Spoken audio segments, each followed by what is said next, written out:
Hi, రుచి అభిరుచి ఛానల్కి స్వాగతం. ఈరోజు మీకు రుచిగా మెంతికూర పప్పు ఎలా తయారు చేసుకోవాలో చూపించబోతున్నాను. దీన్ని మనం పెసరపప్పుతో రుచిగా తయారు చేసేద్దాం. Let's start.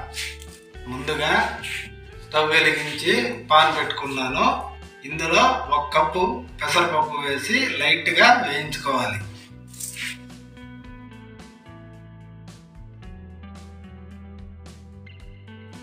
ఇప్పుడు లైట్గా కలర్ వచ్చింది. స్టవ్ ఆఫ్ చేసి ఈ పప్పుని కడుక్కోవాలి.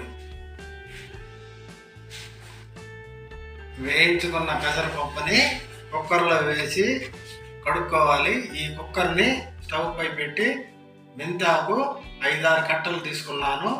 శుభ్రంగా కడిగి ఆకు ఒలుచుకొని ఇందులో వేస్తున్నాను.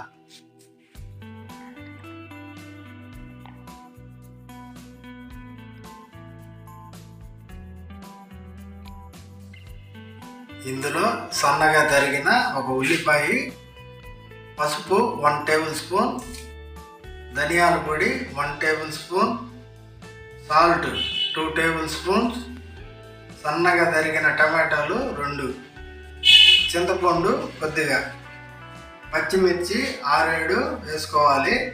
ఇందులో 1.5 గ్లాసు నీళ్లు పోసుకోవాలి.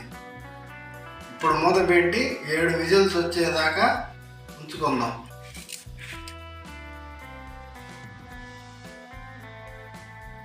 ఇప్పుడు 7 విజిల్స్ వచ్చేసాయి. కుక్కర్ని పక్కన పెట్టుకొని ఆవిరంతా పోయేదాకా ఉంచుకోవాలి. ఇప్పుడు ఆవిరంతా పోయింది. మూత తీసుకొని మనం ముద్దకంతో బాగా ఎనుక్కోవాలి.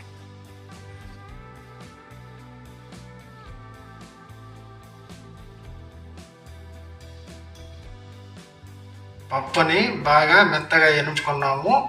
దీనికి తాలింపు వేసుకోవాలి. తాలింపుని రెడీ చేసుకుందాం. ఇప్పుడు స్టవ్ ఆన్ చేసి కడాయి పెట్టుకున్నాను. కడాయి హీట్ అయింది. ఇందులో 3 టేబుల్ స్పూన్లు ఆయిల్ వేసుకుంటున్నాను. ఆయిల్ హీట్ అయింది. వెల్లుల్లి రెబ్బలు 6-7 నలగొట్టి ఆయిల్లో వేసుకోవాలి. 1/2 స్పూను ఆవాలు,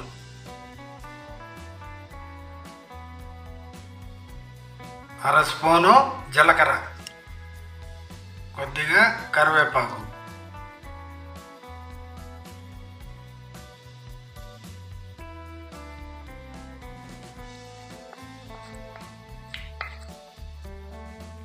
తిరగమాత వేగిపోయింది. మనం ఎనిపి పెట్టుకున్న పప్పుని ఇందులో వేసుకొని 1 నిమిషం బాగా కలుపుకొని తర్వాత స్టవ్ ఆఫ్ చేసేద్దాం.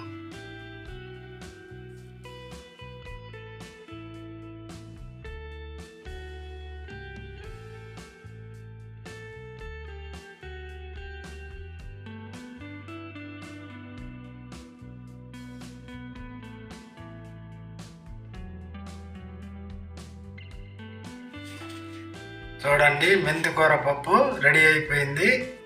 ఇది అన్నం, చపాతీ, రోటీల్లోకి చాలా బాగుంటుంది. మీరు ఒకసారి ట్రై చేసి ఎలా కుదిరిందో మాకు కామెంట్ ద్వారా తెలపండి. ఈ రెసిపీ మీకు నచ్చినట్లయితే please like, share, comment, subscribe to my channel. Thank you for watching. Bye.